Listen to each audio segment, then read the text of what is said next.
Today we're going to talk about circular polarization. This is something relatively newer in radio, and it really was brought on by satellite communication, right? So we've always used linear polarization. The television station with the transmitter up on the hill transmitting to the antenna on top of your house. Nothing's moving. Your house isn't moving. Your house isn't shifting. Neither is the tower. So everything's good. The radio station transmitting to your car antenna, as long as you don't roll your car, you're in good shape. But satellites that are always moving, and the ground antenna is in a fixed location, but the satellite's moving. Well, some of them are. And so you have to be able to adjust to that. So there was a lot of research done with circular polarization. So we're going to try to demystify that for you today. So as always, this is the thing we're always trying to make happen. It's called capture effect. When the signal from your transmitter gets to your receiver at a sufficient enough level above the noise floor, your radio locks to it. Whether we're talking about in-ear monitors or wireless mics, it's the same thing. Just, one's going north and one's going south, but it's all the same principles. So as long as we maintain that dynamic range, carrier to noise ratio, we call it, we're good. So this is what we're always aiming for. Everything we make is aiming to get you to that capture ratio thing at the top. And we have some tools online. These are free. You don't have to register. Just go use them. Our performance calculator in particular will tell you whether you're going to achieve capture effect given the distances and your equipment. So you just click on that button. It takes you to this page. You just answer some simple things in the drop-down boxes and push the calculate button. And if you get a green light, you've got that 20 dB. You should have capture ratio. Everything should be good. I must say, we can only do this for wireless mics because in-ear monitors, all of that is dependent exactly on your receiver. And so like every one of them is different. So we just try to apply the rule of thumb, all these rules of thumb, which is what we're going to talk about today. So polarization just means that your antennas are relative to each other so that you're picking up the most strength that you can. So if we consider two whip antennas, the electromagnetic waves are always this way for every frequency throughout the universe. There's an electrical field and there's a magnetic field at 90 degrees to it. So our antennas almost always are looking at the electrical field. So you want to have your transmit antenna and your receive antenna in the same plane, right? Both vertical, both horizontal, both whatever, it doesn't matter. So we kind of see on the right there, we're seeing the choices. They can line up like 0 degrees at the top. The third one down is 90 degrees. That's as bad as it can get. And then it kind of, shifts at 45 degrees in either direction. All right. So anyway, what we need to do is keep these things lined up. So you've probably all seen this test we did these are linear antennas, right?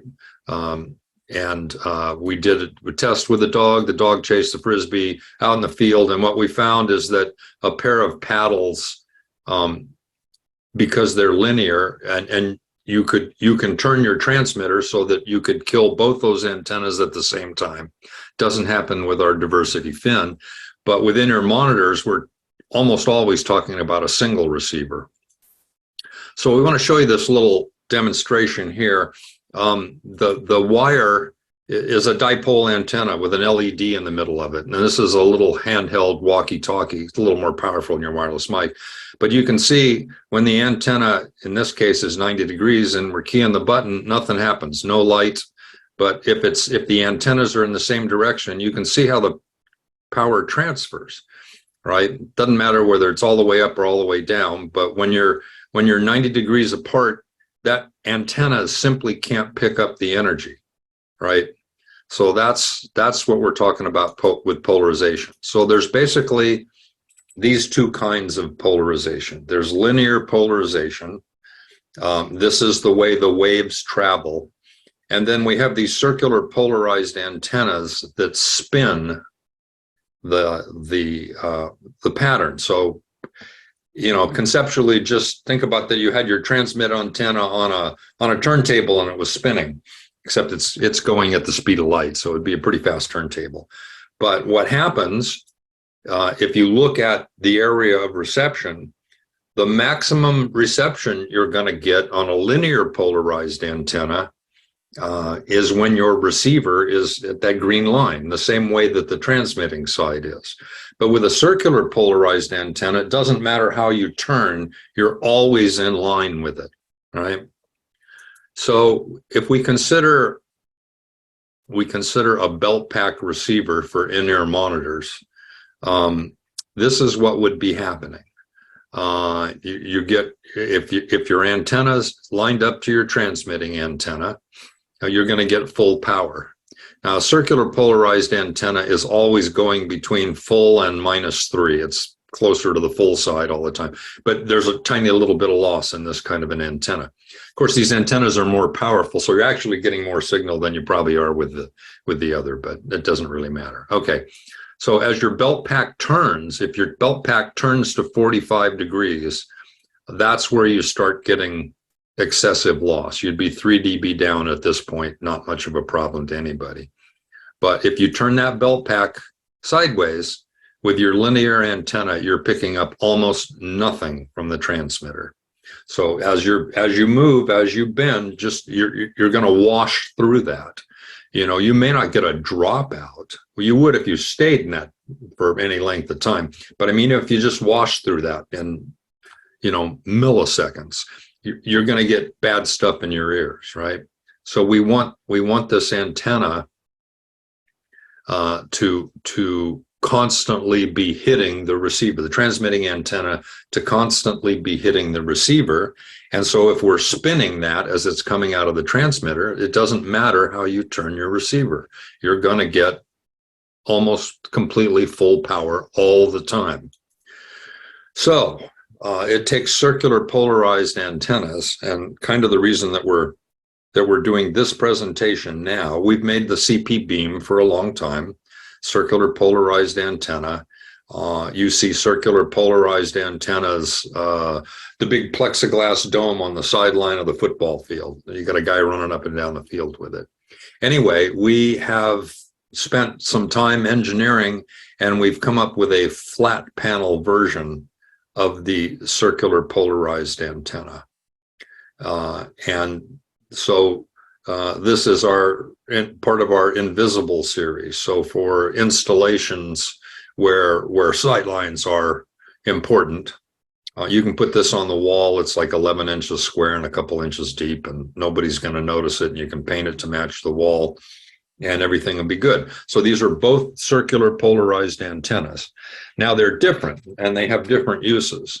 So one's not better than the other, just, one's different than the other. So you want to match the tool to the job. So the CP beam antenna is pretty tightly focused. It basically transmits in a cone shape that's about 63 degrees in the sides of the cone. The CP architectural is much broader.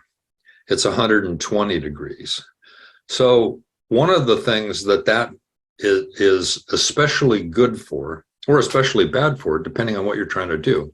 If you're just trying to get people, on a stage, and your stage is 50 feet wide, and your antenna has to be close to the stage, like mounted on the wing wall or something. With a CP beam, you really need to be about 20 feet away from that antenna.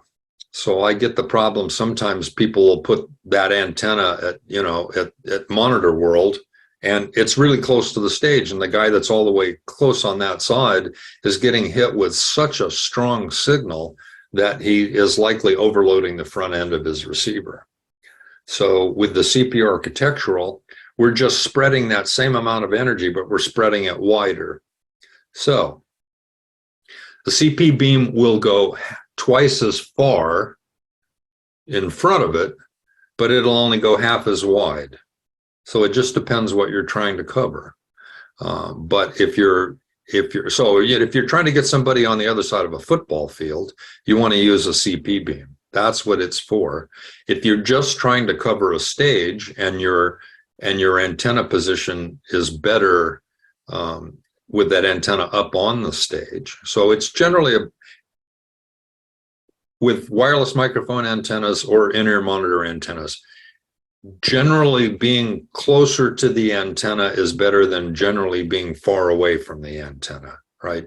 There's more loss of your radio going through the air than there is in the coax. So you're almost better to run the antenna up on stage, and then if you have to run the antenna wire all the way back to front of house in the back of the auditorium, that's usually a better solution than putting the antenna all the way back at the mixing position than having a short cable. You'll have less loss with running through the cable than running through the air. So we'd like to get you fairly close to the antennas, but you can get too close. So here's kind of what that looks like. If you look at the two at the same time, you can see that the 120 degrees spreads very quickly. So again, it's you have 10 pounds either way. You got a 10-pound bag. Do you want to make it skinny and tall or short and fat? You still have 10 pounds. It's just where you're putting it. So, that's a thing to consider when you're trying to plan what would work best for you. So this is the specs for our new CP architectural antenna. It's basically, like I said, it's about 120 degree cone. They don't stop at 121 degrees. Just the power goes down drastically. So it's sort of like a wide cardioid pattern if you're more used to microphones. So it has a little pickup on the backside, but not much. There's a lot of rejection. And it has, you can see it has a very good return loss spec. This is a very, very efficient antenna.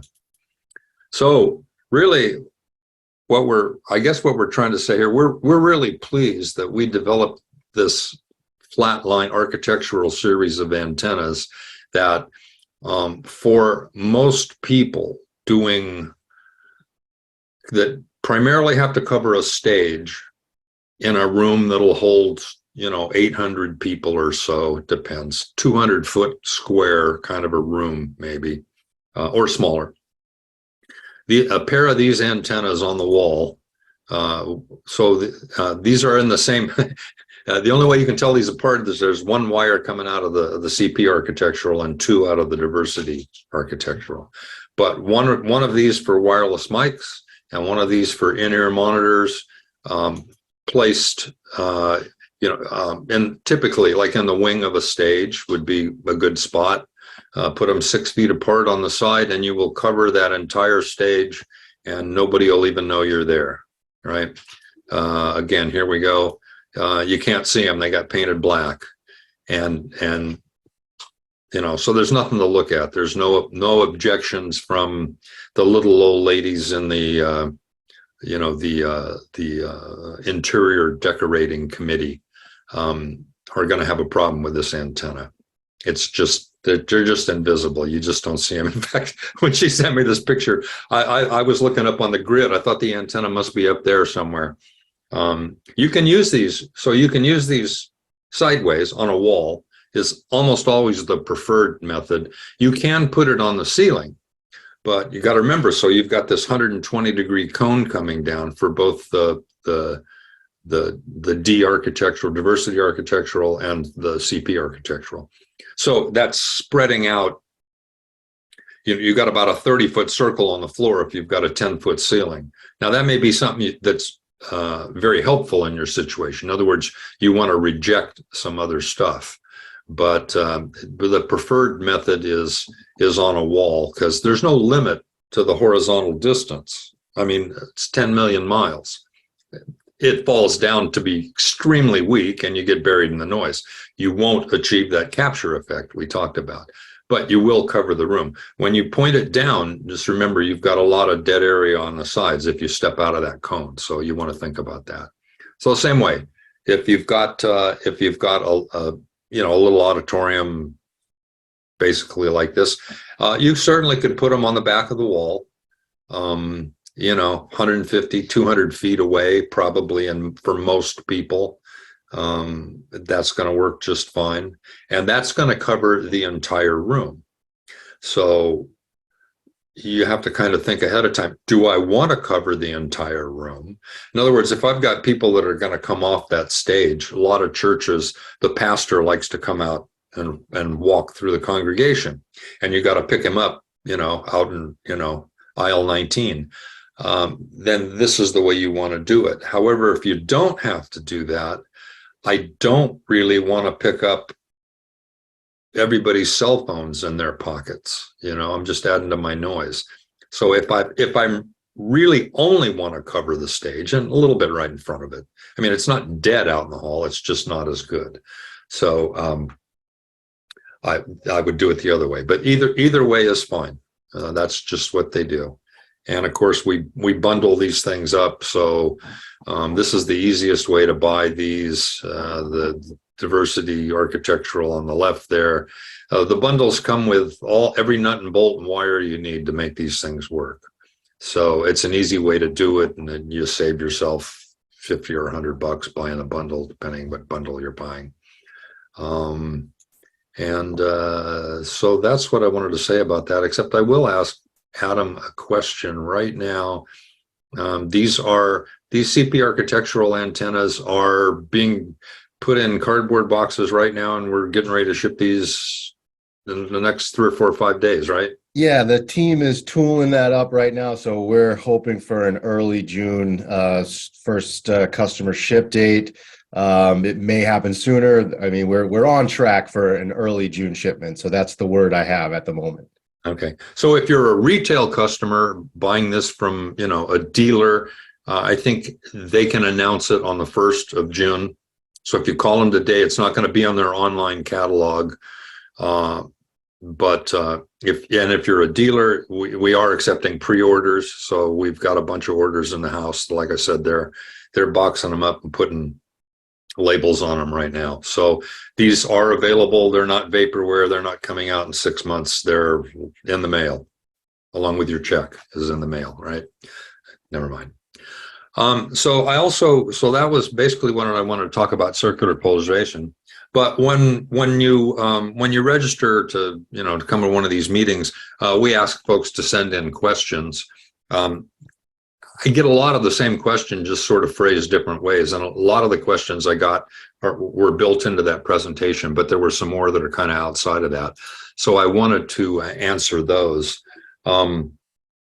Somebody wanted to know about rotational direction. So this is something you don't really have to worry about very much, except if you're in the satellite business, you do. But the circular polarized antennas can either spin clockwise or counterclockwise. We call them left-handed and right-handed.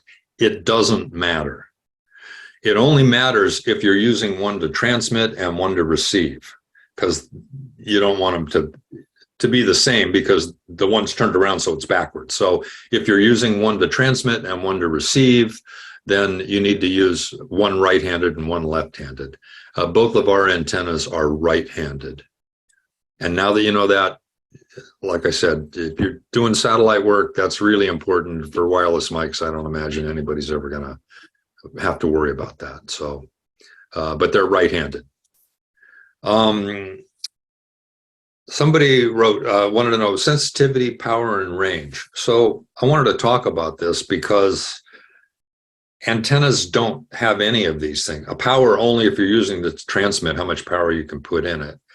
But antennas just catch what you throw at them. So the range of an antenna is unlimited, tens of millions of miles, but it gets weaker and weaker with distance. So the range of an antenna is the distance you can get based on your local conditions what your noise floor is and how much power you're transmitting at. Because if you're transmitting with more power, you have more range than if you have transmitting with lower power. Although higher power causes some other problems. So you don't want more range than you need. Having a system that would work at a mile when you're only trying to work it at 100 feet means it's going to pick up a lot of noise, and we don't want noise. So we only want it to pick up 101 feet if we need to use 100 feet. Likewise, sensitivity isn't really a thing with antennas. They catch what you're throwing at them. I suppose there must be some kind of a number buried way deep in there that nobody cares about because it doesn't mean anything in the real world. So the same way with power. I mean, power is the only thing we have to worry about with power is the FCC limits power to what we can use, 50 milliwatts if you don't have a license, and I'm betting there isn't anybody here that has a license. They started selling licenses for radios in 1969. And until 2013, you needed a license. Everybody needed a license. That meant the 3 million wireless microphones that are in the USA needed a license. And in that whole period since 1969, the FCC's only sold 1,400 licenses. So everybody was a pirate. It didn't matter. Now it's starting to matter because we're so crowded. So we don't want people interfering with each other. But power is not something you have to worry about with an antenna. So I thought this was an interesting question. And the answer to this is, back to my first slide, if you can achieve capture effect, so that's a threshold. And if you can get above that threshold, you're good. So a really bad analogy would be if I sent you out with a bucket and told you had to bring back 1 gallon of water, and I gave you a 2-gallon bucket, you could spill a gallon on your way back. You'd still cross the threshold. You'd still be bringing me back a gallon. And so I'd still be on the air if it took 1 gallon to be on the air. If I sent you out with a 99-gallon bucket, you could lose a lot more on the way back and still get back with that 1 gallon. So getting back with the 1 gallon is the point, right? So all the other things that we do just gives us an additional margin of stability. So if it works for you, it works, right? Your toes, as long as you don't go off the edge of the cliff, if your toes are right up to the edge, you don't go off of the cliff. It's just a lot more comfortable being 10 feet back from the edge of the cliff, because inevitably somebody's going to do something stupid with the transmitter, right? They're going to put the hand over the antenna, or somebody's going to come into your building with something that's transmitting that you don't even know, or something, so it's not, you can't count on things being locked down. This is all dynamic. It's all going to move. So having a combiner, having the proper antennas, using the best coax cable you can find, these just keep inching you away from the edge of the cliff. So having more is always better, but you only need what you need to get across that threshold. So you could do, again, if we're on top of a mountain in Idaho, you might just be able to stick a coat hanger in the back of your radio and make it work, but it's not going to work in the middle of Times Square. So, you need enough to be able to maintain capture effect. That's our threshold. And so distance is working against you. The more radios you have is working against you. So wherever it is, easier to use one wireless mic than 24 than 120. All those things keep moving the walls in on you. So the answer is, if it's working, then it's working. But if I'm the tech at a show, I don't want to be sweating bullets the whole time, right? Because if the show's an hour long and we have 5 1-second dropouts, I get fired. So that's proportionally, that's a tiny slice of the whole time, but it's really important that we don't have any or nearly none.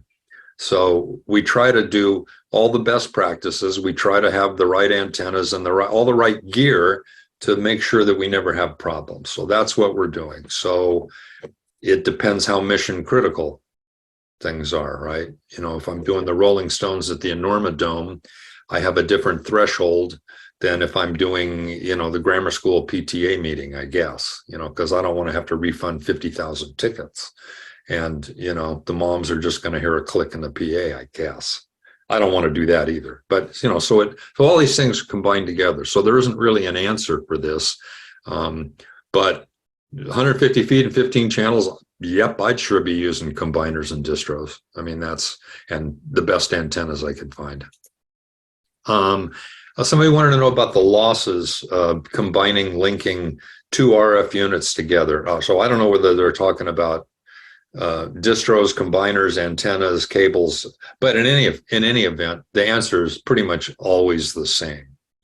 So whenever you're combining multiple active pieces of electronics, radio or otherwise, none of them are perfect, right? So there's always at least some marginal loss. We make things pretty good. There's not much loss. So I don't really worry about it with electronics until you stack a lot of them. I mean, if we're going to put 100 of these together, 50 of these, 20 of these, if we're doing 2 or 3 or 4, you know, it's not much to add up. But if there's a number where, you know, it starts to be that way. But the other part of this is when we use passive combiners. So passive combiners have the benefit of not adding any intermodulation distortion, right? It's active electronics that do that because they're not perfect. But the passive ones, you know, are essentially perfect. So you don't get any intermod, but you get signal loss, right? So when you use a 2x1 splitter, you get 3 dB of loss because you're taking one signal and splitting it into 2. So you're sending 50% to each side. And it works coming backwards too, although it doesn't seem like it.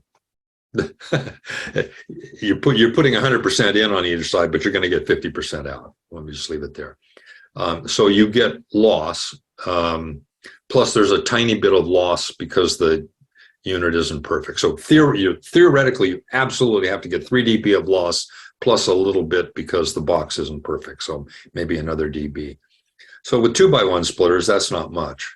If you had to use a 4x1 splitter, you will lose 10 dB of signal. Now, can you stand a 10 dB loss? And the answer is, if you start out with a 99 gallon bucket, you certainly can.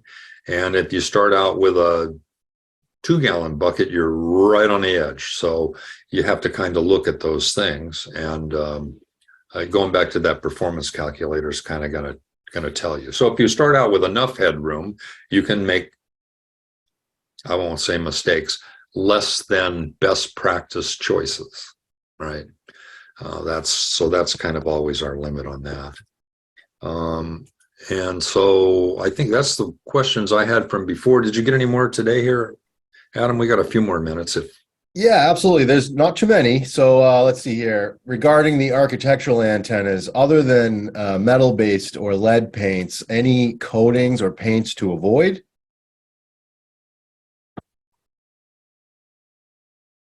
Not that I can think of. I mean, you need to avoid metal. You need to avoid water.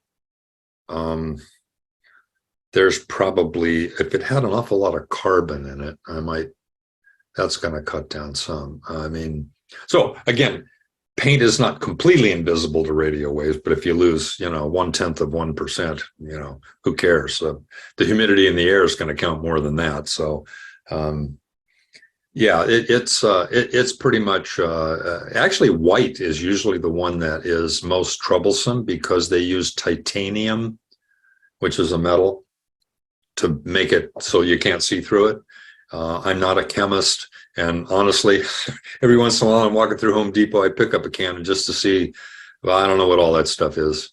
So I don't know an easy way to answer that. But I'm not, house wall paint, I doubt there's anything. Obviously, if it's got metallic flecks in it, well, I'm not too worried about it usually. Awesome. This one's related to power. Are the power limits based on ERP or TX output?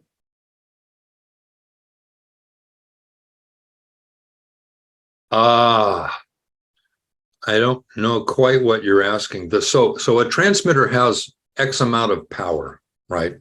However we measure it, it's got an amount. But when you take that power and you run it down a wire, there's a tiny bit of loss in that wire. The antenna is less than perfect, so there's loss of the antenna. And then there's the shape that you put it in.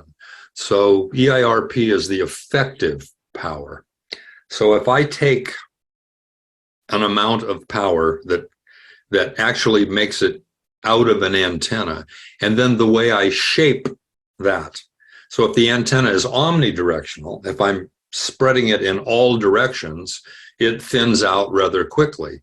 If I focus it in one direction, like when you put a megaphone in front of your mouth, you're not speaking any louder, but the people right in front of you will be able to hear you farther away, and you will have effectively blocked out the people behind you from hardly hearing you at all. So I'm not sure if that answers the question. EIRP is the affected radiated power. That's the one that most of the FCC rules are actually based on, because it's like, you can put how many horsepower in your engine, but really it's what matters is how much the tires are spinning on the road, and so it's that kind of thing. So we can count the horsepower, we can count the effectively transferred power. That's what we're looking at there. Great. Well, that's the only questions we got, surprisingly. It looks like you answered a lion's share of the questions that came in. So thanks, everybody, for sending in those questions. They're great questions, and we appreciate your time, as always. If there's any other questions, we still have a few minutes here. Certainly send them in if you got them. If not, we appreciate everything, and we'll see you on the next one. All right. Thanks, guys.